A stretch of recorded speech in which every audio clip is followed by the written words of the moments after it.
So I'm just tabbing in and out here.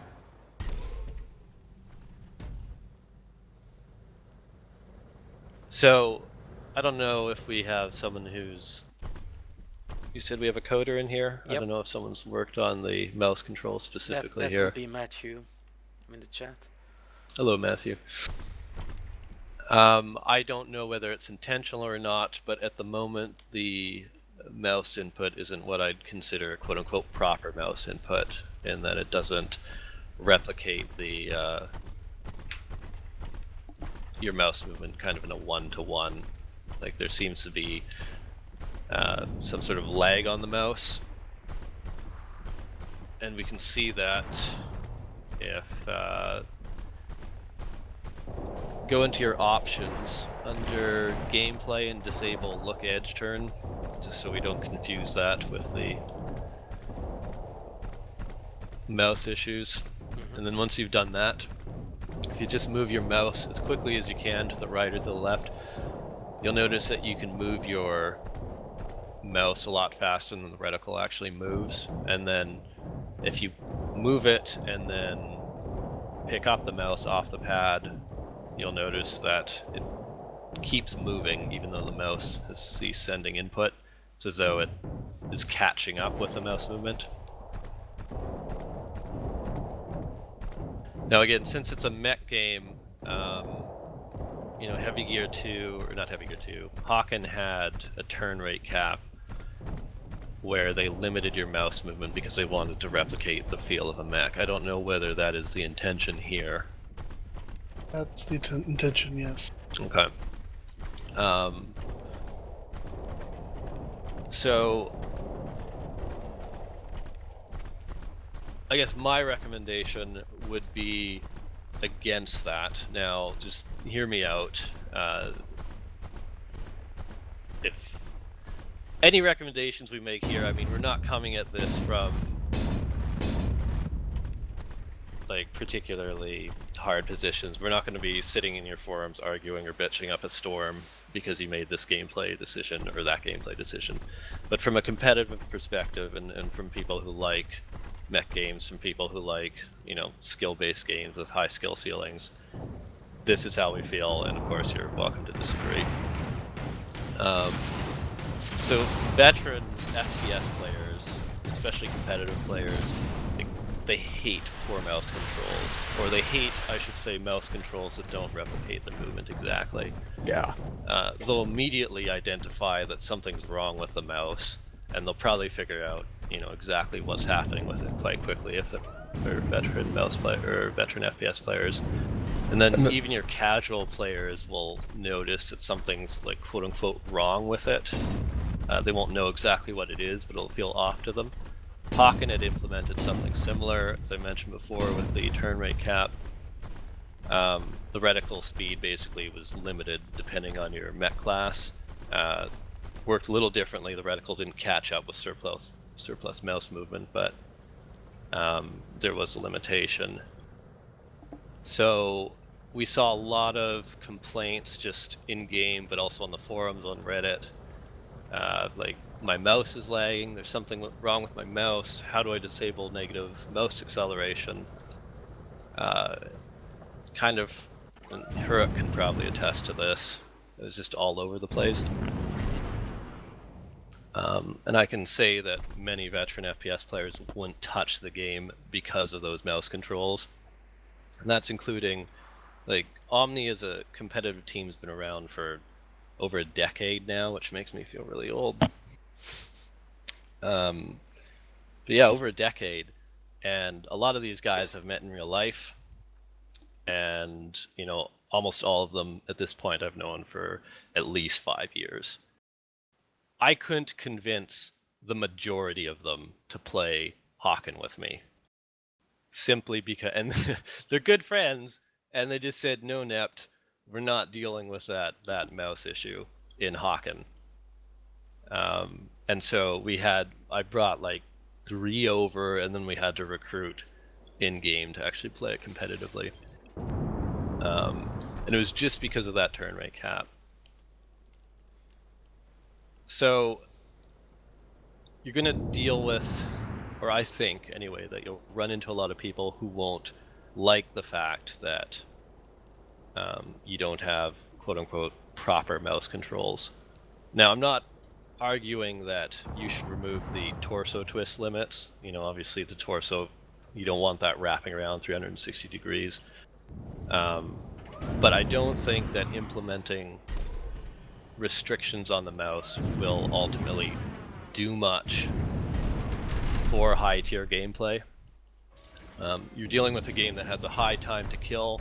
You already have a torso twist limit, so you're still going to be able to, you know, maneuver in such a manner to, you know, make your opponent hit that limit. And on top of that, the engagement ranges mean that players with, you know, proper mouse controls wouldn't have that much of an advantage against people using, I don't know, limited mouse controls. In this sort of game, people aren't going to be snapping. So I don't know. Have you guys played like a Call of Duty or one of the later Battlefields? You're familiar with the like shorter time to kills. Yeah. And you'll often see like a strong player go into an area and then just twitch around and, you know, drop 3 or 4 people, right? That's not going to happen in a game like Heavy Gear.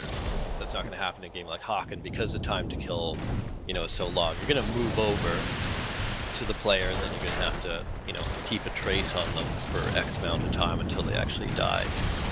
You'll have a slight advantage being able to snap over immediately compared to having to wait for the gear servos or whatever to catch up, but it wouldn't be that much of an advantage. I think that the high tier players especially are just going to adapt to kind of any mouse limitations you put on them, and I think the proper mouse controls are just going to lower the entry barrier. They're going to eliminate some early experience frustration, especially people when they don't recognize, you know, what's actually happening with the mouse, and they're going to provide those veteran players the mouse precision that they're expecting.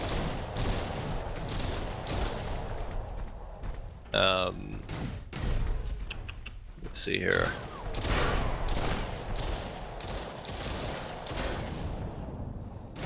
I do have a note on joysticks too. Okay. Obviously, there are going to be people who want joysticks and controllers as options. That's great. Mm-hmm. I would Especially strongly since it's a recommend, Mac though. Sorry, what's that? No, just said especially since it's a Mac game. Right. Yeah, Yeah. exactly. I would recommend, however, against nerfing mouse input to level the playing field, so to speak,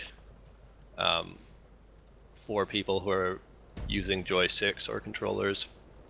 Like Running every Gola. PC player has a mouse rather, and a keyboard. Vast majority of them prefer those input devices for shooter games because they're allowed greater precision and aiming speed. And then even if you look at a game with Hawken that had the turn rate cap, you know, at high levels of play, at competitive levels of play, there were no controller users who could actually keep up with the top tier players using a mouse. And Hawken's turn rate cap was, I mean, functionally it was very similar to what you have now.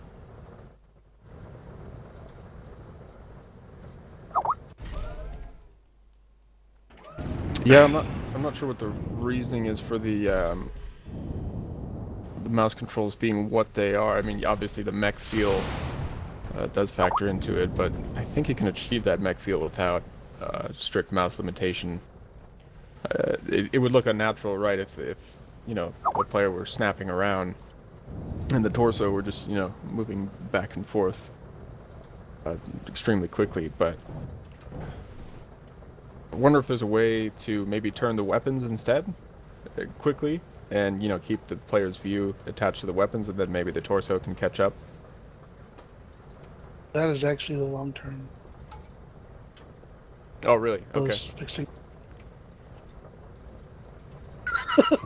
Oh, fair enough. Yeah, The real problem is our weapons trace perfectly to the center of the screen.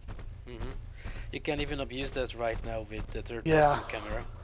Third person camera, you can use it with the second person camera. Use the alt camera buttons, the selfie cams. You You can can shoot behind it. backwards. Yeah, I had someone tell me about that the other day. So yeah, that part needs to change, and I just need to revisit the entire mouse. Okay. I think, like, from what I can see anyway, you have two options essentially.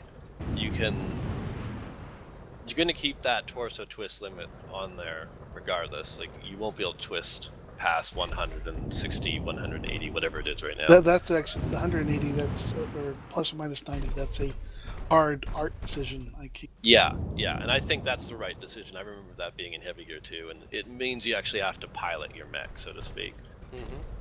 I think that's good. So that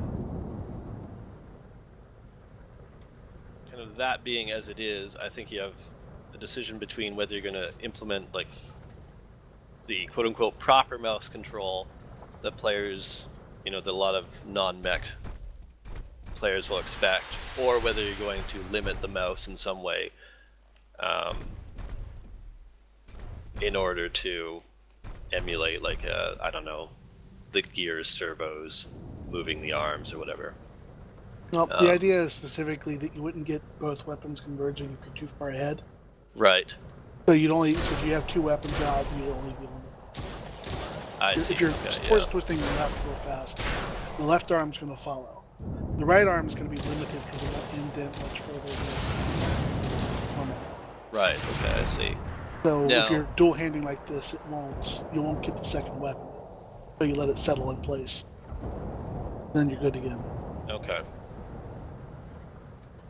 I think if you do go with... Now, were you planning on keeping the kind of turning limits that we see right now, with the mouse kind of having a turn speed cap here, or with the reticle having a turn speed cap? Well, the mouse, again, if we're breaking originally the mouse controls the head. The head goes as fast as you can think of. Okay. It's a lightweight thing. That's where you want to aim. Now, where your gear is actually aiming is dependent more on time. Okay. But the way you think of each arm as kind of a turret too, so they can move into place independently. Yeah. Yeah, kind of something like that. Okay. Might even look at it going beyond 180 degrees with only the one arm that's on that side. Okay, so if you guys are intending to go that mech route, I think that's fine, provided you are very clear with your players that's what you're doing. There's a lot of confusion in Hawken about, even though it was mentioned in the tutorial, why there was a turn rate cap, that there was even a turn rate cap. A lot of people new to the game just thought it was a bug. So I think if you're going to have a system where the aiming is emulating, a mech's arm movement, head movement, that sort of thing, then, just hammer the player with the fact. It has to be clear. Yeah, it has to be super, super clear, because Hawken lost so many potential players with that turn rate cap, just because, I don't think necessarily because of the turn rate cap, some of them certainly, but I think largely because they didn't explain it.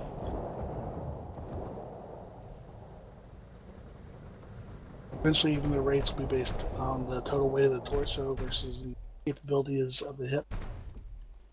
Smaller hips are harder to hit, i.e. the Cheetahs.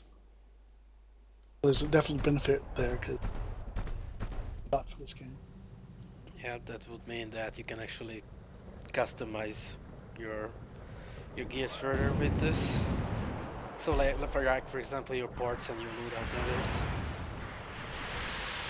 Another way your loadout matters. If you overweight your upper body, though, try to put it on a weak hip. Right. It's going to run into turning issues. No, I think that's all good. I know that a lot of my guys prefer, again, just the proper mouse input, but if you're making a mech game, then the piloting aspect, I think, is important, and that could add a lot to it. Lagging time. Yeah, Ah, it was more of a problem for Hokan because Hokan otherwise was more of an FPS game. It wasn't really a simulator. And Heavy Gear Assault is somewhere in between an FPS and a sim.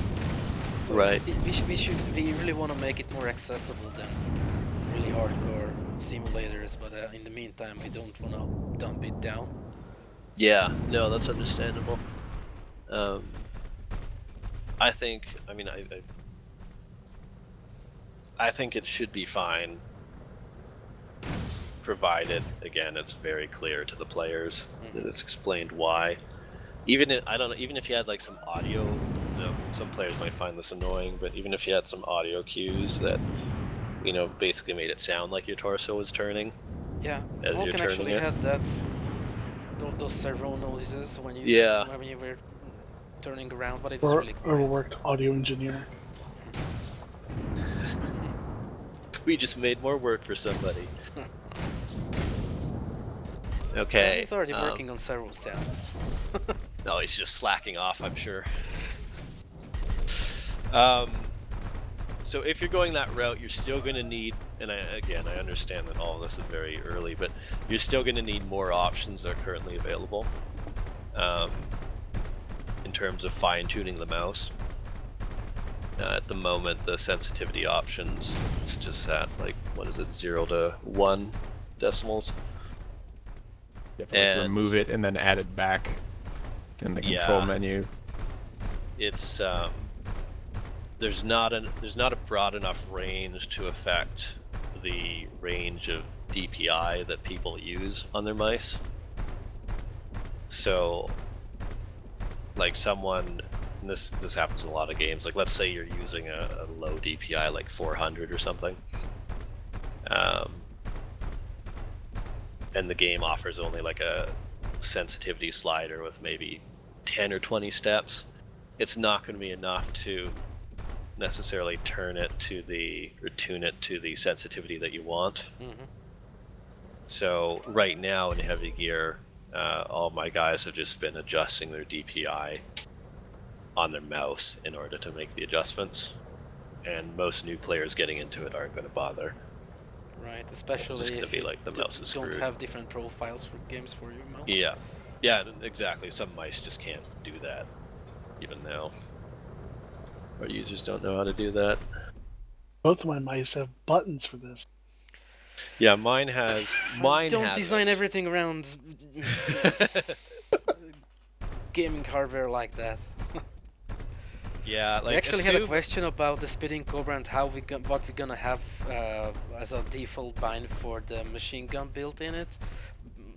Especially since we're already using every button on the on an average mouse already.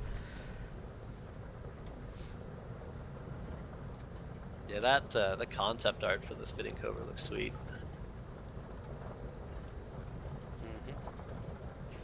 I like it a lot. Ah, crap, I'm out of gas. Right, you guys have anything about map layouts, map design? I'm just asking because we have a team One of your member here. mappers in here. So, I think, I mean, I've only played on a couple of them, and we mainly just DM, but this is actually the first time I've seen this map. Dang, my client crashed.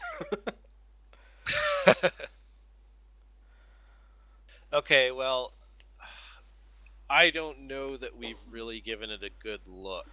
And by that I mean we haven't really given it a good look in terms of map balance, purely because, like, when we go into the game, the first thing we look at is kind of the Controls and yeah, like the very base movement gameplay. The and way stuff I like imagine that. it, and tell the guys to imagine it is like, imagine you're just in a box, like a featureless box against your opponent. You know, work out what you can do from there, and then work in the additional map stuff afterwards. I will say that minus more evasive movement, you're gonna need maps with a little more cover as a general rule. Because right now there's not too much that a player can do to avoid a good shooter movement-wise.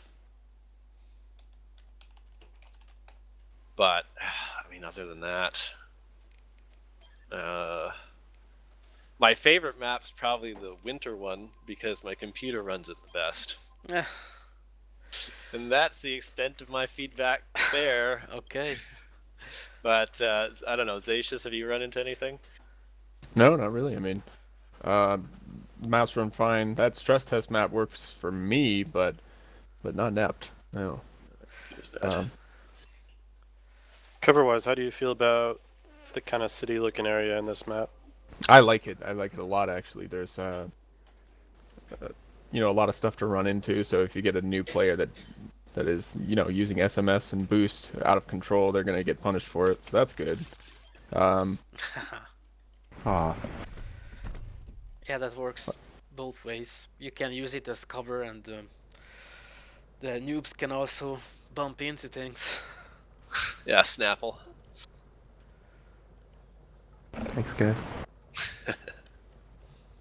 Yeah, I'll take a more serious look at the maps later this week and see if I can provide some actual feedback.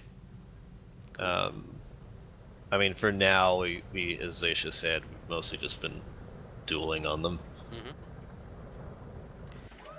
Okay, we already talked about aiming, but I think you guys also want to talk about movement options, because I know Yeah. that's really important for you. Yeah, so right now I don't think that the game possesses enough evasion options. As things stand, if high level play were to start happening in heavy gear, the gameplay would devolve into players camping behind cover and pot-shotting each other. You guys have seen like the pogo sticking in Mech Warrior? It would look a lot like that. And I don't know if that's the sort of gameplay that you want, and if it is, that's obviously up to you No, guys. not really. I No. don't think so. I hate that kind of gameplay personally. People always say it's tactical, but what it really is slow as balls. Yeah, that works for tactical shooters, like for example. And you know squad what? games like that, but Right, but it's not really tactical because it's, you know, everyone's using the same tactic, which is camp behind cover. It doesn't allow enough, I guess, tactical variability to actually see some imagination there. So I'm glad that you don't want to just do pogo sticking. The problem is that right now the gears don't really have many movement options. So they have the most complex movement option I've been able to find is, and to introduce regularly into duels, as if I'm actually, who's that? Hurek, you're standing there? Okay, so yes, it's me. don't shoot me with rockets. Okay. So if we were fighting and I were doing a circle strafe and backed up, tapped SMS, and then jump jetted, I can get a good amount of speed because I've tapped into the SMS prior to jump jetting. As opposed to if I were to jump jet just from a standstill or from a walk, I just don't really go as far. So I think that's a good example of a piece of, you know, movement that takes a little more skill to implement, you know, a little piloting skill, and works slightly as an evasive option. But other than that, the only really viable movement options, and I mostly use that if I'm dueling one of the guys to just kind of get away and reload. By the way, you guys need to fix that reload key. Yeah, we know. Jesus Christ. Our duels will just be like, one of us will, like, you know, step back for a second and you'll just hear do-do-do, do-do-do, do-do-do in the background as we're You have to emptying out empty a your mag. gun. Yeah. But yeah, so that's, I think, a great example of evasive movement that does require some skill to actually implement as a pilot. It gets you some speed, but other than that, you're basically limited to really gracious. You're basically limited to strafing. Suicide. Well, we've only got 8 seconds left in the map. Okay. So We're basically limited to strafing, and like you have a jump in there, but it's slow, it's floaty. You're just hanging in the air, going a kind of a set different set distance. At most, you can change the angle slightly. You're not going very fast. A good player is just going to drop the guy as he's jumping around. You're honestly better off just, circle strafing, and by which I mean not strafing just left and right so that you avoid the pause as you're shifting direction, but strafing left, going forward a little bit, strafing right, keeping that momentum going. But I also imagine you don't want all your fights to just be two people circle strafing kind of behind cover all the time. No. Also, we used to have a very basic dodge we don't have in the game right now. Yeah, I How remember do you feel that. about that? You That- would like to have instant It movement needs to options be- like that, or something you can chain together to more advanced stuff like you. I Yeah, would like more something you advanced can chain. stuff, essentially. The basic option is good. As I remember the dodge, it basically looked like a jump. And I understand, I guess, might not have finished the animation there, but it wasn't very fast either, like as a jump. No, it wasn't as fast as, for example, in Unreal Tournament. Right, and of course I'm not expecting Unreal Tournament, but like, as far as I'm concerned, there are, I might be wrong here, but there are basically three things that make things difficult to hit, or three factors that factor into something being difficult to hit. One is rapid directional shifts. So if you think, for example, Unreal Tournament's dodges or Hawkins dodges, targets that are making those sorts of rapid directional shifts are harder to predict. So if you're shooting them, you have to quickly calculate and respond to every new vector. So it requires that you have good response times and good control of your mouse, or in this case, the gears, weaponry is translated, whatever.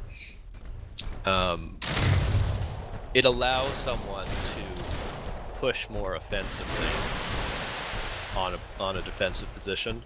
If you don't have that, then what happens is, where did Hurrik go? Hurrik is going after the bomb. Yeah, I'm fine with math here. I have a very light autocannon versus his very heavy autocannon, so it's totally balanced. How's that going for you? Let's just say I decided to do something else instead. Tactical retreat. Okay, well, when you get back over here, I'll just show you quickly what I mean. How did I fall over by running into you? Alright. Hey, don't kill me. I'm Care on about my your way. opinion? Not anymore. So, Just lost my engine. Go on. Sorry. someone's gonna...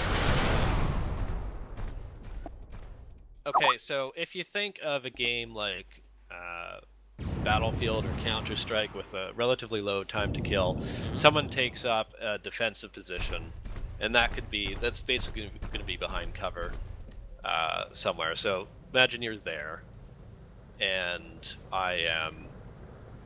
this hill will do sufficiently. You're out in the open. Okay, go back. You ruined it, Hurrik. You ruined the demonstration. Sorry. Okay, so imagine you're out in the open there, Mhm. and I have this piece of cover. Yep. You're not going to want to be out in the open because there's not really too much you can do to avoid these Right. shots, right? You need some sort of movement options in order to approach this cover, in order for that to be worth the risk, essentially. Mhm. If you don't have them, then your best option is to back up a little bit to that hill behind you and to get some cover yourself, after which point the fight's just going to be the two of us peeking out over the hill and taking pot shots at each other. Exactly. So Hugging the you hill. need some way to make that movement hard to hit, and I think the best way is through those rapid directional shifts. You could, quickly jump jet over, but you're just going to be sitting duck as you do that. Even, for example, a game like Battlefield that used to be very defensively oriented added in. I don't know if you guys have been playing Battlefield 1 at all. Not the recent one. No, I haven't played with it. So. Here, So- actually, I can post a video on that. They added a slide. Yeah. It's awesome. So basically, Battlefield soldier moves relatively slowly, Is it right? similar But to what Unreal Tournament 4 has? Kind of. Yeah, kinda. But little, yeah, it's a slide on their knee essentially. Hmm. so, you know, in a typical shooter like COD or Battlefield, when you get out in the open, you're pretty much fucked. There's not much you can do, especially if your opponent's actually decent. So the slide kind of allows you to get some more movement in there and avoid shot where otherwise you wouldn't be able to. Okay, here's a link. So And that something- was. No, go ahead, Zoshins. Well, I mean, having that option is extremely important when you don't have a lot of cover in a shooter that's largely based around avoiding your opponent's shots and, you know, making sure you hit them. Prior that slide was implemented specifically to support offensive-oriented gameplay, specifically to support players who wanted to push on positions. Because in prior battlefields, you didn't have any way to push. So, like, let's say somebody had cover and was peeking down a corridor, even a short corridor. If you pushed on them, you were probably going to die. And then you might say, oh, well, you can be tactical.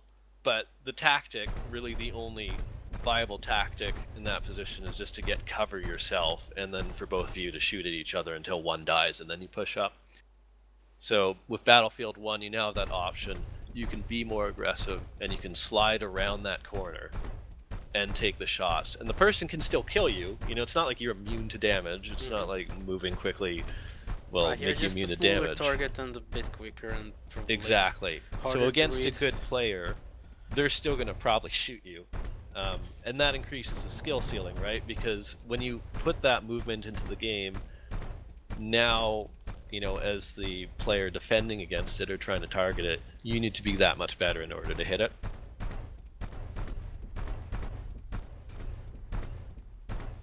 Wonder what similar mechanic could be used in a Mac game. Because sliding, I don't know if it. It might Yeah. work. Well, you Um, wouldn't want the. we I don't already think have you'd want the mech SMS. sliding on its knees. Yeah, right. Maybe like a quicker SMS transition where it doesn't require a build-up of sorts. I So think you there are could- some ways to use the SMS, yeah. You could like have it so maybe if you're just strafing left and then you hit SMS, it could give you like a slight boost if you've got jump jets on, and you could kind of slide into like a quicker movement. It's about that chaining you talked about earlier, right? So you want to build into the movement and make it so that there are mechanics that kind of chain into one another and, you know, feel fluid at the same time, while providing the user with some advanced functionality. Well, the SMS is tied into the wheel, right? Yeah. Yes. So technically, that's treads only and going to go some. the one direction. Yeah, But but the they wheel could is- angle their Yeah. feet. And in fact, that was something that you guys did in one of your concept trailers, I think I was watching Yeah, on the the other early night. trailer. Yeah, it tilted its foot slightly in order to change the Tilt like that movement. sort of thing might Did a work. 180 turn. Yeah. Now, of course, a 180 turn is not a good example of a maneuver that's going to help you in most, you No, know, not open really. engagements. But, you know, it can chain into something, maybe. But just as an example of maybe using that SMS to branch off into some rapid directional shifts of some sort. Because if you don't have those, then you're not going to have anyone engaging out in the open. Oh god, I'm getting sick. Huruk, What? I blame you. What happened? I'm starting to pick up a cold, I think. Oh, you. Okay. Yeah, it contagious over the internet. I know. Yep. So, you have rapid directional shifts. The other thing that makes targets harder to hit is engagement distance. Just like the further away you are from the target, the less their position changes relative to your shooting, right? So the easier they are to hit. At extreme ranges, that means it requires more precision to hit them, but there's less that you can do as a moving target to actually avoid someone. In a nutshell, what makes someone hard to hit is that angular displacement across someone's screen, like those big shifts where they have to account for that quickly. And when you're far away, you know, those big shifts become quite minimal. So in a game like Heavy Gear, where you're going to have these open distances, I think you have to take that into account. The ability to build up speed as you're jump jetting while SMSing. I think being able to jump jet while SMSing, first off, that's a great idea. I really like that. I wish Heavy Gear 2 had had it. and I think you can build on that in some ways. And then the last way to make a target hard to hit is, of course, linear speed, but linear speed and target angle relative to the shooter. Like, a lot of times, you guys are familiar with tribes, right? Yep. They'll say this is the fastest shooter kind of thing. Okay, right, but everyone's moving in a, they're moving technically fast, but they're moving in a straight line. Yes. Exactly. And it kind of works with tribes because, of the weapons that they have. Because the they people had playing it were projectile awful. weapons and you had to Yeah. do math on the fly, and it was actually pretty rewarding. But let me show you. Here's a video of a couple All friends weapons of are mine. also projectiles, most of them, except for the lasers. Yes. Okay, So, but let me. No. That's one I've thing I got want the to talk video. about. Okay. I know, but hold in a on. sec. Yeah. So, check out this video quickly. This is a couple friends of mine who took the Tribes Ascend. So we played an earlier version of Tribes, Legions, Fallen Empire Legions, which was significantly quicker than Tribes. Went over to Tribes Ascend, but only a couple of our members wanted to play it, so they went on. They actually won the big tournaments there, but a couple of these friends played the Arena, and they used... I think they're using hit scan here, but they also use projectile weapons. And this is what happens when you don't include rapid directional shifts in your game. If you just skip into, like... oh, yeah, sorry, the first 25 seconds is a TeamSpeak recording of the opposing team. You might want to skip that if the language I'm already No, over that's that. the best part. But if you skip to like 30-40 seconds, Yeah, I can see what you're talking about. yeah, see, they're Enemy just finds in mauling a straight them. line. It's really easy to predict where they're going. Yeah. The guy's using hit scan weapons. Yeah, but even if he's using projectile, it doesn't It's make still that much of really a difference easy, because yeah. they'll know the lead time, right? So they just aim a little bit further. It's not enough to avoid fire, and that's always been one of Tribes' big issues is that when you get high enough level, everybody is using the chain gun or its equivalent and just mowing people down. So they end up having to nerf the chain gun, kind of into the ground. Nerfing things is never fun. Yeah. Then you have to balance everything else again. So that Nightmare. that linear speed makes targets difficult to hit only if they're moving like perpendicular or near perpendicular to the shooter. But if they're going straight, or like it's just like, I don't know, if you're trying to shoot at a car on the highway right in front of you, that's not going to be challenging. Don't do that, but you could hit them pretty easily. So, I mean, the short of all of that is that you need some way to make your gears hard to hit.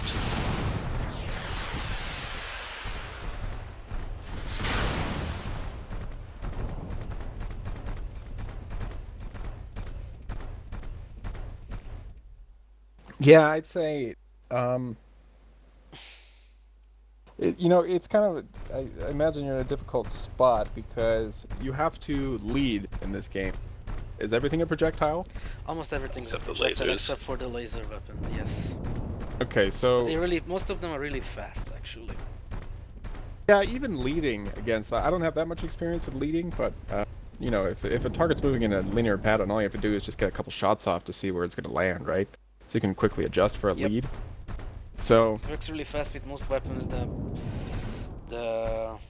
only exception being the snub cannon I was using against you just before. right, the snub cannon. Now that's a different story because that cloud of smoke in CQC just drops my FPS to like 15, and I'm running like a 4790K with a GTX 1070, so it's Yeah, we that's- kind of cranked the depth to 11, just like with the thunderstorm in this map. Yeah. Yeah, then balance down. Yeah, I'm a developer as well. I'm pretty familiar with that practice. I think one thing I was going to mention earlier while you were talking about the laser weapon. So I see an icon up here for H. Does that stand for heat? No, that's hydraulics. We don't have a heat system in the game. Right. You don't have a heat system, so Yet. Yet. yet, right? So it seems that the laser weapons are just reskin variants of the like autocannon and hit cannon variant. Do they have any distinct differences? Well, mainly the fact that you don't have to lead with them because Lead with them, okay. they're hit scan. Lasers have a set range. They don't go beyond it for magic Also, reasons. yes. Okay. Yeah, Ballistics there's keep going until they hit something. So Right, they don't yeah. they don't have like projectile drop off like projectiles, but it actually just stops me there after a while. Laser. Okay. So that's how they're balanced then? Okay. So I was recommending something similar to like a heat system, maybe if you had like a pulse laser or a laser that had sustained fire that you just would lock onto a target, kind of like the link gun in Unreal Tournament. You know, maybe that could tie into overheating your opponent. And I think that's the best way to go when balancing or adding weapons and stuff like that. You want weapons with different effects that, you know, add more depth to the game, I guess, rather than just being a reskinned opponent killer. Right. It's already a heat system. It's just not activated yet. Oh, okay, cool. How is that going to work? Probably will become less. The weapon itself will become less and less effective until it be overheated, and Okay, at that point, cool. firing it will damage the weapon. Weapons So- have health, so. Or, I'm hoping eventually that weapons will have health. Be a while till I can get back on that system. Yeah, it's a different talk. It's you know, we have this market thing in the game going on, meaning that you have to manufacture and buy things. The same thing's gonna apply not just to the parts but to the weapons as well. Poor Lopez. Well, he fell down. I just respawned. I see him trying to steal our ball. By the way, the map's named after him. So I shot his engine off of him. Another thing, you guys have anything about user interface, head-up display, stuff like this? Oh, yes. Yeah. Okay, go I'll on. let Big you handle thing. that. I'll be right back. But Zacius can handle that, I think. Big thing, hit registration and feedback for the user. Uh-huh. It is very difficult to see where I've hit or even if I've hit, especially at range. As I've been playing this more, it's, you know, you get that visual sound effect, metal on metal, when you're firing with ballistics. Right, and little And, you know, sparks as sparks well. start flying. Yeah. Right, but I think something along the lines of like a COD hit marker would really, really help. I was saying the same thing. Yeah, honestly, you could craft it in such a way that it doesn't look like COD. You know, it looks more like a mech shooter, but like a visually satisfying cue, like kind of Hawken had. That with was their the, yellow the little best hit marker part of pop up. the first head-up display in Hawken. Oh, so good. I loved that thing. Yeah. I don't think. Let's see. So right now I'm looking at the autocannons, right? And it's nice having these here near the crosshair, but it's also a bit cluttered. The ammo bar, right? Right, the ammo bar, it seems very cluttered. I like having the chevron in the little center to indicate where your torso is. That's good. I think that could be that is explained in the tutorial. So let's see. I guess it's not really explained that you have to select your weapon and then They're left click. handling Yeah, that. we Okay. improved a little bit on the head-up display, but we really need to introduce the players to that, because even though I think it's really logical, we have a system that's really unique to this game and Yeah. gets people Yeah. confused. I Yeah, we would are aware like- of that. I don't know if Okay. Zacius covered this, but I would like to be able to disable the all that information around my reticle, Yeah. or So, minimize like, it, or make like it optional, or just or just numbers. Hard to clutter. transparent, probably. yeah, Just that would numbers work. would help. it's a kind lot. of like here's this huge thing covering, Uh-huh. you know, a quarter of my screen, Yeah. and all I really care about is the reticle. And now I know I've done UI design and stuff, and I know that this is like a very bare bones kind of just initial implementation. Right. This And- is more of a prototype for right now. Right, User exactly. disconnected from So- your channel. It's not explained very well. Like, let's say I use all the rockets in this pod, right? And then I'm just sitting with an empty rocket pod while the one on the left is completely full. You know, you have to hit T, switch To over. switch over. Yeah, so that's not really explained.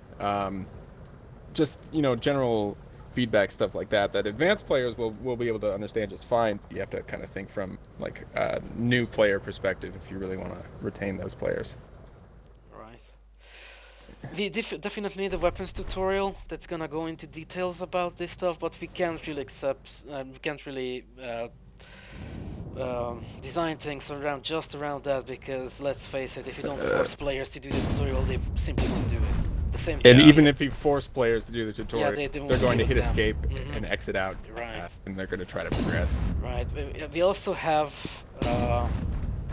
very bare bones, but we already have a manual, like an old school manual with the walls of text and even a keyboard layout thing in it. But people won't read that, so that means we actually have to either make it really intuitive on the head-up display somehow.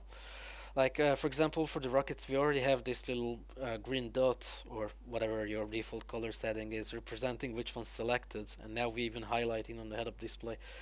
But what do you suggest? What do we do if you're out of rockets? You just wanna automatically switch over to the other rocket path, or what will work? I'm curious as to why. So are you eventually planning on having alternating or different types of shoulder mounts? I'm just Yes. curious as to why. Yes, we're Okay, gonna so have that's why different weapons you can mount there. that's why it doesn't just alternate automatically. Like, let's say I fire one and then it switches to the other, and then You can okay. actually link them together, like you can shoot both at the same time, and even queue up rockets to fire them in a salvo already. Alt T. Mhm. Press Alt once, T. it's sequential. Second time, it's Alpha Strike. Yeah, I just I see. Okay, cool. bound them both to the same button, which also worked. So, all right, I understand that. I think that given those changes, maybe I see that there's an indication on the reticle. Again, it's not. I had to look at it and be looking specifically for it, and that's not something that was happening in the middle of gameplay. So, I would. Maybe when you exhaust it, just automatically switch, just as a default, and then maybe have that be changeable in the options menu in the mech configuration somewhere. Yeah, the more options that you give players, the better, because, and the more intuitive you make it at the beginning, the better. So, if, like as you said, if you can change it to the next pod, and then give advanced players an option to change that if for some reason they want to, because your average player is just gonna go in there and muddle around. Rest all his rockets and wonder why it's not reloading. Exactly, Never yeah. switch over. Some players or some developers think that if you give players too many options, they'll be intimidated. They'll be discouraged to kind of experiment, but I think that's a kind of hogwash. I mean, it's the more options, the better, as Nep said, definitely. Just hide them, like under an advanced settings thing or something, worst case, if that's a concern. Oh, we already provide a bunch of options. I don't know if you guys Yeah. checked the options menu. Almost everything in this game Dan, is for the already record, optional. I have not talked to these guys before, so them saying exactly what I've been saying. Yeah, guys are... And I agree with them. I'm always on your side when we are talking about this. Eric's always on everyone's side. Oh, Aw. another note. Just teasing you. Another note of the map design and the terrain. There is terrain negotiation in an SMS, right? Yeah, And just in because general? Snaffle keeps bumping into things and falling over. Well, that's his fault. I don't have a problem with that. Yeah, see, that was kind of the funny Vexatious. thing, because he was like, I think there's something bugged about the SMS system. I was like, what are you talking Okay, about? well- He's like, I keep falling over. And I was like, that like has happened to me twice when I hit a tree or a rock or something. He's like, no, it happens all the time. And then I watched him, and he left his gear bay and just starts, building up speed with the jump jets. And then hits a rock and falls over. And then he gets up, starts building up speed, hits a bridge, and falls over. And I was like, Snaffle, I think I figured out the problem. Figured out the bug, buddy. It's you. All right, could I defend myself here for a moment? No. User was moved out of your channel. Aw. User was moved to your channel. I know I hit shit all the time.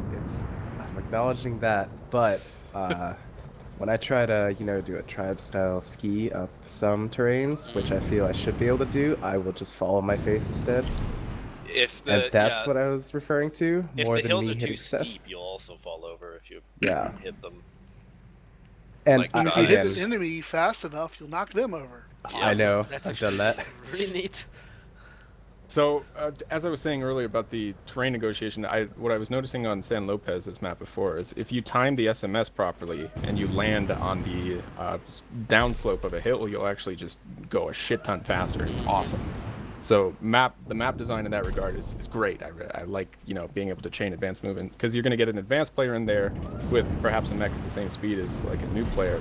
That advanced player is just going to skate right past them, and you know, there's going to be a learning Producer curve there. I James think the covers that absolute game top in speed like, is the map in like in 320 a second kilometers. with jump So jet. 320 kilometers limited probably by netcode then? No, that's just the point where I say, okay, that's enough. You're done. To get That that, you reminds need to be me. going to start down a large hill.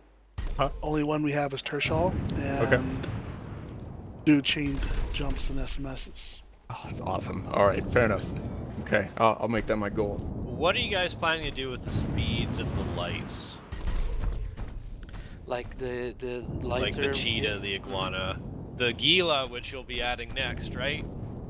The gila. Is that on the list? Yes, actually, the Yeah. healer will be in the next round. Yeah. Davidson is here. Yeah. That's the one who Ooh. commented So on is that. the leopard, which is another northern really fast. I love the gila. Yeah, we realized. Oh, another thing about the user interface. No, wait. They haven't answered that one yet. About the The- speed, yeah. The light gear speeds, like, and Oh, I don't just. mean After your we have speed, of weight course. in place, that's gonna actually affect a lot of things, including the speed, for example.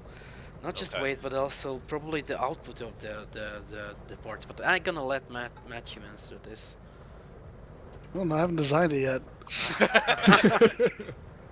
Right now, you could put cheetah feet on anything and have cheetah SMS Yeah, speeds. but yeah, that's not how we wanna do it. But yeah, it's kind of usable right now. Until somebody comes along with a rocket and splashes near your If feet. you check and the then, the site I made, the TRM site, where you can adjust the default values, for yeah, I did example, check armor, that out, and check those JSON files, you can edit them manually as well. On top of the armor values you can edit on the site, you can also edit the speed values manually. yeah. Okay. For example, you can make the gears like the cheetah crazy fast, but it's gonna apply to every other gear that has cheetah feet right now. I see. Okay. And then you can just bring those into game. Mm-hmm. Oh, okay. well, you host Well, the server and yeah, it I uses see. Yeah, your JSON you need to files. host your own server and then upload those files to your server. Okay. That's why I haven't been like seeing everyone going around at 320 kph. So we did With- events like that, and it was awesome. We did resync events like that. Oh yeah, you linked me to one of those. That was pretty sweet. Nept and I can probably, I'll actually get a dedicated server going and we'll test out different values and see. Yeah. Please do that and help us balancing and adjusting these things because Sure. they're really close together, as you can tell right now. Yeah. The current speeds, like, is this what you would plan for a medium mech or a heavy mech? Like, what are you looking at with the current kind of the way the movement feels, I guess, in general? Average, so let's just This assume it's is, a yeah, medium. this is on average, I would say. Okay. This is the speed I would expect for a heavy mech, personally. It's just the speeds that I've been... Guys, you wanna go crazy fast, I know. Yeah, like, I think for the lights to be viable, like in a combat scenario, apart from just jetting around the map quickly, they're gonna need to be significantly faster than But this. after we have weight not just for the parts but also for weapons and equipment like that, it's gonna mean that if you have a snub cannon equipped, it doesn't really matter what kind of mech are you playing with, as That's long as right. it can lift it. It's Yeah. gonna make you really slow, but if you have like a Okay. cheetah that's already faster than the others, equipped with some light weaponry, that means you can run circles around them. I think that system is gonna balance it out somehow. Okay. Somehow. UI elements, I think a lot of this stuff should be able to be moved around. The players, Yeah. that's, mech game players. I know that especially. probably makes it a lot more complex, but You could use a grid system, or you can just swap User things into disconnected from separate Oh, you grids. wanna make it customizable?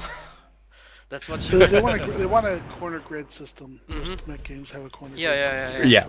Yeah. Yeah. And Yeah, that shouldn't be too if difficult. possible, or even disabling elements of it. UMG. Well, What UMG is not the problem, but we are you can guys discuss using? that later.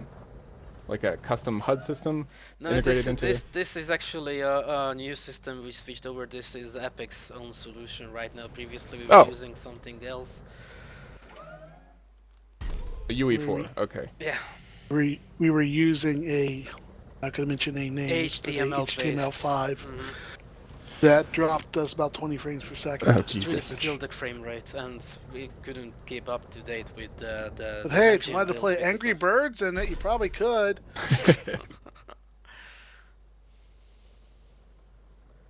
Do a Yeah, I mean, Konami if you can, code. if you can move things around and customize the HUD to that extent, that would be, great. But I wouldn't make that a priority maybe right now. This is a radar for ants, though. I'm definitely gonna mention that. It is hard to see the radar. The radar, it's that minimap is. Small, It used to be as 4 focus. times the size, but then you couldn't see the legs in third person. Apparently, that was an issue. How do you guys feel about the more zoomed in minimap radar-like thing? Instead of Let's not like bring a up the full rainy, map let's not bring up the mini map. We probably discussed the mini map to death. internally, but I'm interested in their opinions, Matt. I mean, I think Heavy Gear 2 had a. Usually, whenever there's a map that you can bring up, nobody uses it. Yeah, a full map. People usually don't use Yeah. that. You remember how Hokan had a full map when we could? No, I don't. That's the because I thing. never used it. Nobody used it. You could even pick rally points on it, and nobody Yeah. used it. Yeah, people will just pay attention to their immediate surroundings, and in competitive play, most of the times strong teams will have like 1 or 2 shot callers who try to keep an eye on the whole thing, and they might use it, but your average player would not. Also, on the other hand, Hokan's radar was really zoomed in, and that was the only thing I was paying attention to. I wasn't even looking at the screen. I was basically yeah. looking at the radar. Because it Remote presented more detonation information. radar gameplay. Yeah. Yeah, please don't include remote detonation in this game. What? You don't like the Think TOW about it. missiles? No, I want people to actually have to aim their explosive weaponry. That was my favorite weapon. It's gone now. But what do you guys plan on having? I don't know. So, let's say I'm shooting at somebody and I deal damage to them. Do you plan on having like a module or anything that I can see the health of their components? Like with? the enemy's gear damage display on the screen Yeah. like yours? Yeah, correct. Well, since That we would be don't, really we handy. have this location-based damage, we can't really just use the bar over they had like in Hokan, so Right. Right. that will work, I guess, if we would have space on the head-up display for it. It's You could kinda do already a. cluttered. Like if you Well- targeted the enemy, they're visible on radar. It could work with targeting. What about kind of like a HUD overlay over their mech with like maybe 50% opacity and have the colors? Obviously, you wouldn't be able to see their paint very well, but I'd rather I not. don't like it personally. because, for example, we already had those little boxes around them, those IFF things around them, like what Right. Hokan had. This user interface doesn't support it, so we don't have it right now. So the only thing above them is their, their name and their team color. oh, I So, see. Okay. well, that's what we have. But most games nowadays, they just highlight the enemy model with enemy color, and that way you can tell them apart from your team, even if they have a different paint job. Don't forget that customizing your gear in this game is gonna be a major thing, so you can have whatever color gear you wanna have, and overlaying color-based information on top of that. Yeah, and- that could get problematic. Okay. I think if you have a system where you can target the enemy and then it shows specifically where they're damaged, that might be, more incentive, for example, to run gears that have good radar, or to run ECC, run countermeasures, for example, to protect against that. Yeah, that, My main concern at the moment, and I heard heard Zacius bring it up before I left for a second was it's really hard to see when you're hitting someone until Yes, the part actually we have explodes. really good visual indication, but you can't really see it all the time, especially if you're fighting over a long distance. So yeah, Yeah. this is. Can you get a sound? Did he mention a sound? Yeah, we have sound feedback as well. If you break someone's. Yeah, but I mean like a hit Light. indicator, like. Oh no, we I don't know, have something with- the hit indicator Call of Duty like audio visual feedback right now. But I was really vocal about it internally. It would help because it would. Yeah, it would definitely help a lot because it helps players learn the game and it helps them also. Like learn lead times, for example. Like a lot of players are going to attribute misses right now to they'll think the game's not registering the hits. Right, that's actually ties into the problem with how we calculate ping, because people gonna think that our servers are laggy or netcode is broken or something. Right. Yeah. We're using Epic's numbers. I don't know where they're getting this from. Yeah, I don't normally ping 105 to Chicago from Salt Lake City, but It is still playable, right? And it's oh, just it's a still high number, playable, but in definitely. other games this number will be borderline unplayable. Yeah, actually, I found the way you guys are doing hit registration, in terms of actually getting the hit registration to register, was pretty good. It seems to be like a client-side registration. I'm not getting big lag from. We don't do everything client-side because that will Client-side visual effects, but the actual damaging hit is server-side. we do things. Client determines the actual initial position, the initial state. Client says, "This is the vector. This is the position I'm firing from. Okay. Make it happen." All right. Okay. So, let's see. What's And your then the tick server rate then? says hit or not. Yeah, because we don't Yeah. want Okay. cheaters, you know. Right. Yeah. Of course. If you did it client-side, you could say, "Okay, I hit you in the hip with 5 snub cannon rifles." Like now. Yeah. And all the Epic time. is with Unreal Tournament 4. Epic's trying to do like a okay, everything's client side, but then the server has to literally verify everything, so they're doing all the work twice, and it's not working out. Their netcode is shit for UT4, and that's part of the reason why we left. So The main reason we left was because they kind of ditched it for Paragon, but I think the netcode was a big factor as well. Cup and I would still be playing. The netcode was good. What's the tick rate on the servers then? Because I've been getting pretty good hit reg, but occasionally I'll rubber band a little bit. That's a good question. I don't exactly know what was the tick rate we're using on servers. Do you have a network guy? Not on this call. No, Okay. we don't have him here right now. I mean, it feels pretty good. Aside from the occasional rubber banding, I felt don't know a what's lot causing better that. than I expected, to be honest. Yeah, for definitely for an early release. Yeah. Yeah, I usually don't play on American servers, but I play a lot with Americans, of course. And Yeah. You can sometimes even hit us. yes, I stand a chance. Although I'd say the main issue there is probably not the netcode, am I right? Ha ha ha ha! Oh! Dept, have you shown them the issue where you can shoot off someone's foot on your client and they will not be missing a foot? Oh. Do you remember that? Yeah. I don't know if they're not missing the foot or if the foot just they're missing a foot doesn't impact anything. I think yeah, it doesn't impact, and you can still work around on a stump, Yeah, right? yeah. We noticed that too. Okay. There's no stump model, so you're dragging around it invisible unless you stump. Okay. Oh, while I'm thinking about it, oh my god. When you leg a gear, it is so annoying trying to get the kill afterwards. Like, It's, half the Yeah. time it's I've probably been one. doing I it, can I'll tell you leg why someone that's and just happening leave. too. Yeah. Because it's like, I'm gonna die if I try to get the kill on them. Just let them be and Yeah. leave them there, and Yeah. they're gonna They got the suicide. MK. They can suicide. So I just got Yeah, legged. but I know that's and really annoying. Is All there of a way my- to, like, or even if you just limited the firing when people are, like, right now, Zacius can shoot anybody he wants. He can. Oh, even yeah. though, he's just rotating around. I think we're like also an going to be idiot. doing a kind of a bleed out system for Yes, that. I, Yeah. I down. wanted to say that we want to do like something that you after you're lagged, your resources gonna kind of bleed out. For example, there's a timer that you can auto suicide after that, so you can just Okay. turret around for the rest of the match. Also, I just got legged out there. I don't know if this is a bug. All of my components were still showing as having health. So I'm not sure what was causing me to just stay down. Somebody hit an upper component, and your lower ones are still healthy. They just aren't connected anymore. Oh, okay. Oh, okay.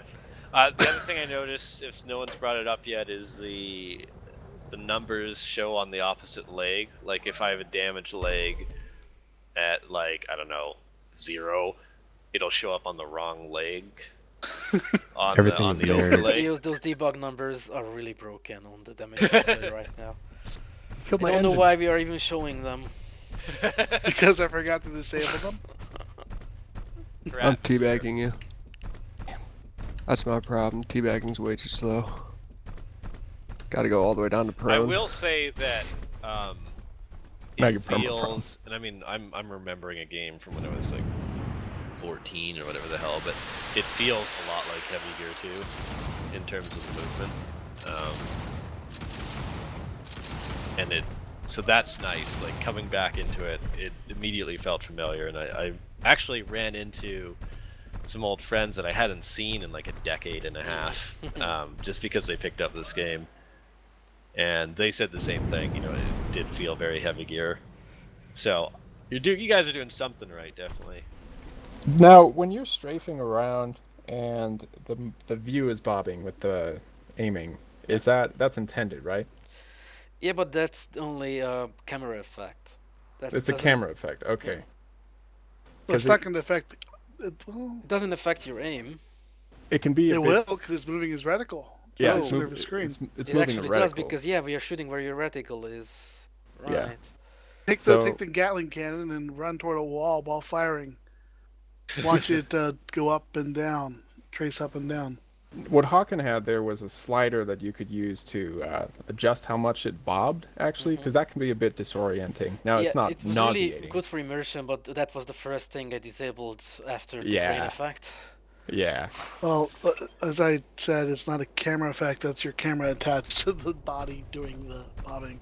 Is there a way you could stabilize that somehow? Because I know Star Citizen attaches their camera to their head, but they've stabilized it for the FPS, and the camera is actually attached to the eyes when the eyes of the character move. Yeah, we read an article on Kotaku about Yes. It's complex, I know, but It's No, not it's as complex not as you complex. think it is. No, it's if you're talking about, I read that article too, and the first thing it says, really, they made an article out of this shit.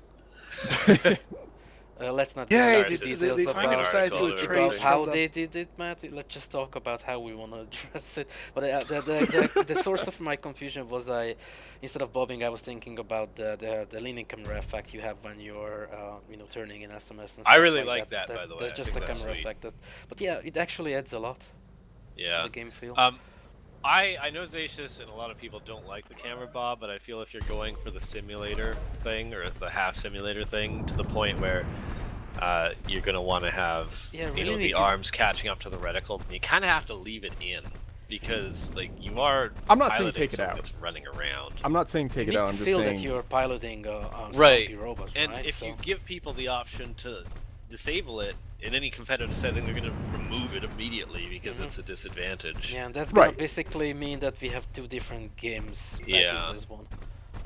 Can you reduce it a tiny bit, or at least give the player the option to reduce it? I'm just wondering about In potential SMS, customization you don't options. actually Yeah, in do the whole SMS walkie mode, bit. Yeah, you that's don't have true. to deal with it, but I don't know. It's just a thought. mean, I it's think not- it will it's not probably, game-breaking. some people are gonna complain about it because they're little whiners. we have to deal But- different. You have to please Third different person doesn't have crowds it at here. all. We have the Heavy Gear fans. We Yeah. have the FPS players, the Max Sim fans, and tabletop players. Because let's not forget that Heavy Gear started as a role-playing and tabletop war game, and they kind of want different things. Oh, that reminds me. I was was just thinking about this the other night, but if you're running into any, like, if you're at a later date tweaking, like, movement speeds or something, and you run into any people saying, oh, well, you know, this gear can't exceed that speed or whatever, and maybe you're limited by the license that you have, whatever. The lore, Just yeah. throw in, like, a hidden multiplier. Like, just say, just show write the it as, right like, number on 84 screen, but kilometers make an it hour. faster in game. Yeah, exactly. That's what you want. Yeah, because if you keep it, if you have large maps and you keep, like, you know, I was looking at some of the gear stats on, like, the Heavy Gear Wiki, Yeah. and, like, they're really, like, my car goes faster than that, you know? Right, but your car is not 4 ton and 5 meters tall. This Well, car maybe doesn't it have is. 1,400 Maybe it is, horsepower. Farouk, you don't know. But but it's just, it's not very fast, and it's not going to be fast enough to, and I know you can build up speed and that sort of thing, but yeah, I totally understand what you say here, because yeah, when we did the weapon numbers, we were kind of following what was in the manual and what works in real life, scaled up, of course. The other thing is, I would rather have faster kind of, I would rather have a limit on the speed that you can, a lower limit on the speed that you can build as you're jump jetting around in a gear in SMS mode, because obviously that's gonna, if people can cross a CTF map in like 2 or 3 seconds, then that's what everyone's going to be doing in a competitive game. That's gonna be the optimal way. Yeah, so either make your maps huge, like Tribes does, or put a harder limit on those, or a lower limit on those, and then increase the speed of people like walking around and SMSing normally a bit. I think that's where most of the gameplay is actually, because that's where all the fights are going to be happening, right? Either we did an event walking or the disabling jump jets, because we feel like the jump jets are really mandatory right now. Like, you need to have a jump jet to be able to compete, even though in the lore says the jump jets are kind of rare even in arenas. Like, is there a reason for that, or are their lore pilots just terrible? It's in lore they say it's really rare because no worries, Green Knight. it's really expensive channel. and really hard to use, and it's even heavy. So it should slow you down when you're walking. I see. I was thinking, you know, lore aside, just build them into the game, but every mech, because it's it seems like kind of a crucial component. I think if you add additional movement capabilities, like some sort of, again, dash or something, some sort of dodge ability, then they won't be nearly as crucial. What we wanna use, because you know these There's jump also a jets are whole mounted on your back-mounted engine. weapons which also go on that same Exactly. slot, so. But I want to say that you can later use the very same hard point on your engine to mount weapons on. Okay. Just real quick before it gets too far off topic, in third person there's no head bob. So I think it should be standardized across the board, one way or the other. That way you don't have the third person advantage. Yeah, you can I mean, you already that. have third person advantage. You know, so Huruk, if you stay where you are, I'm dead, so immediately dies. Too late, I pressed them. Back. I'm going back. Is there a reason for the third person aside from debugging, or is it just, do you want there to be a third person in the game? We originally wanted to have drones following you, so it's gonna be a justified third person, or just a magical camera behind you. Yay, he's managed to get into the locked animation stage jump.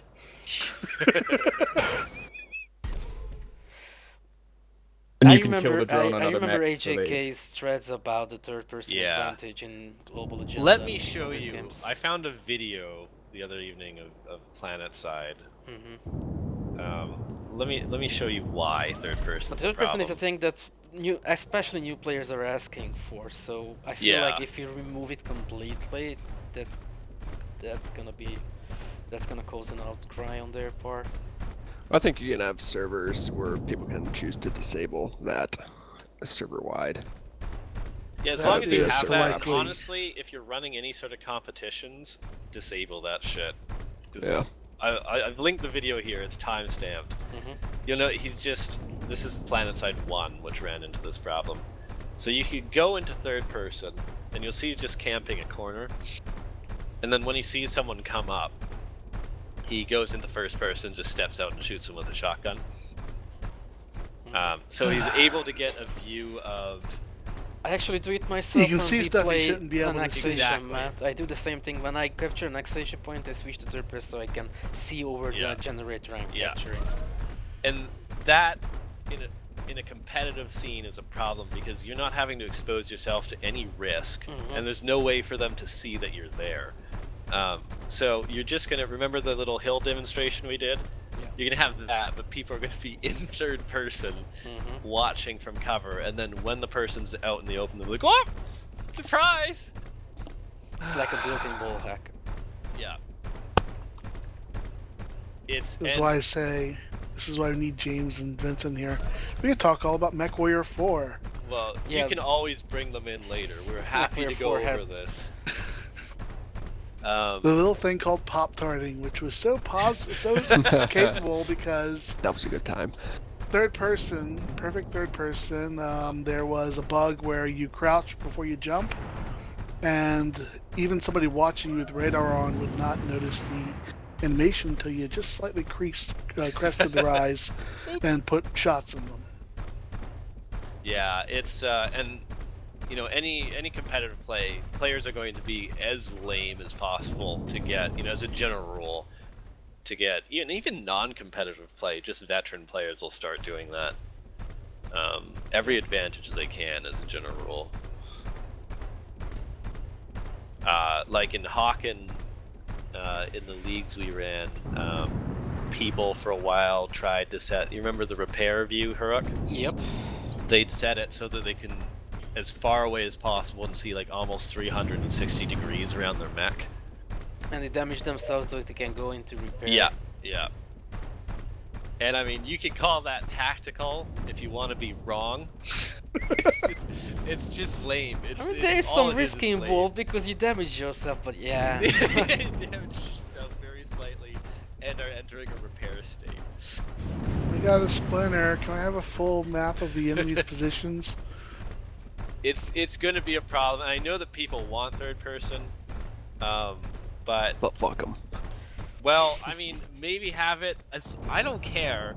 Like, I don't even mind dealing with it on servers as long as, like, if you guys are running comp of any sort, please give an option to disable it, and please have it disabled by default, because otherwise it'll just get so lame. Okay, so you guys are in favor of different competitive rules like this?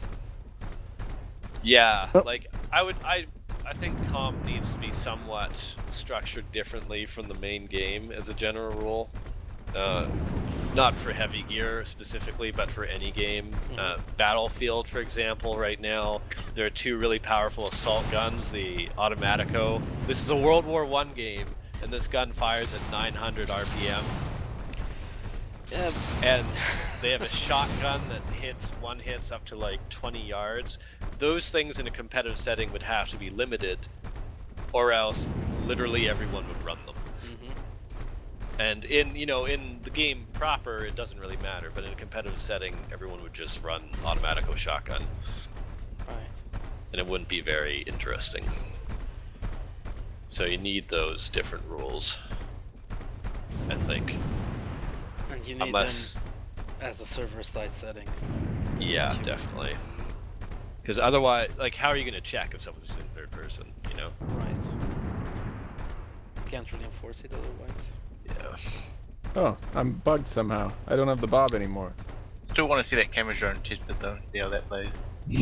I want to say drop into third and see if you're stuck in that animation state. I am. You're doing a sliding around, doing a split? Yeah, you're stuck. Jump. We'll fix it. I jumped. I'm still stuck. I'll fix it. No! Kill him. I fixed it. He's more dangerous on the ground. Run, he's land sharking.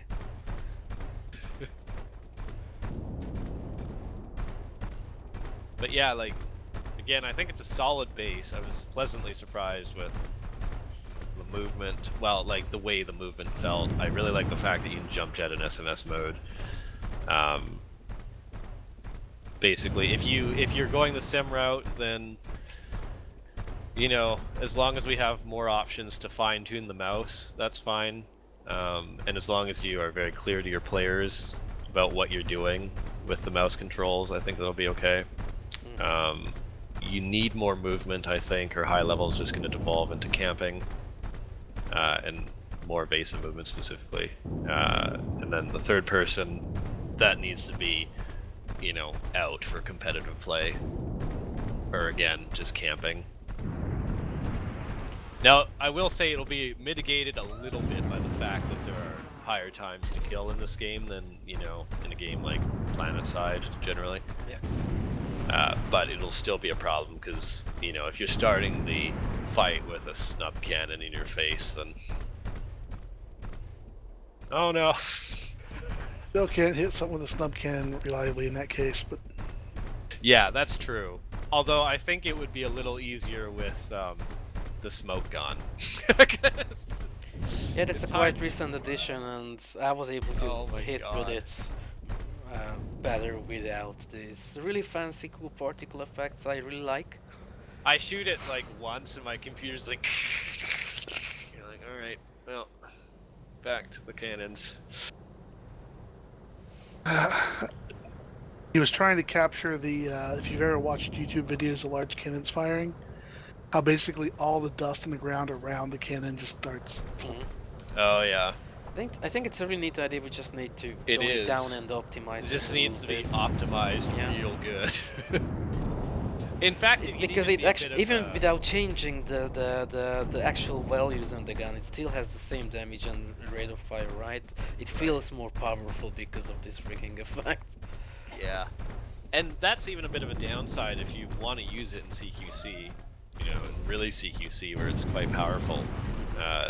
Then you need to deal with that smoke you're generating to aim. And I think that's Yes, good. and It's that- just which is not funny so because good that weapon is meant for CQC right now because you know it's really Hey, hard if you to can deal, aim with if you it. can deal with the drop on it, it's a great sniper weapon. Yeah. I don't agree with that. I think the drop off's a little too severe for sniping, but definitely mid-long range. I guess it depends on what you define as mid-long range, but you can hit pretty far away. I will note that the hit registration on it seems a little iffy sometimes. Like, we have noticed, like, we'll see an effect and then nothing will have happened on the other person's screen. Just seems to be with the snub cannon that we've noticed that in particular. I keep getting reports on it. I have to keep looking at it. That one is a buggy weapon. Oh yeah, if you guys have any bug reports you wanna file, we have a site for that. It's called onnet.heavygear.com. Okay. We can upload files, but one thing, it's made set to public, so don't share personal and private stuff there. So your account and data and stuff like that. Right. Not supposed to go there.